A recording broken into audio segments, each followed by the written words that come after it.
Horses out, coming out into a sharp beginning. Cannon Will moving up in the middle. Majestic Queen. And on the outside, joining them, Northern Arrow. Down followed by Gobernadora. Pedro Penduko takes the lead by about 3 for Malenka.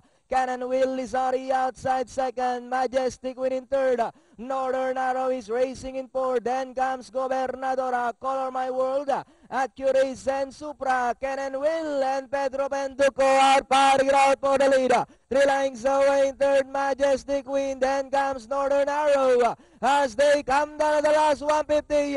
Cannon Will, Pedro Penduko parting out for the lead. Cannon Will, Pedro Penduko, once again by Drella. It's Pedro Penduko, Cannon Will, and finally it's Pedro Penduko. Second, Cannon Will, Majestic Queen, then comes Color My World, Northern Arrow, Supra.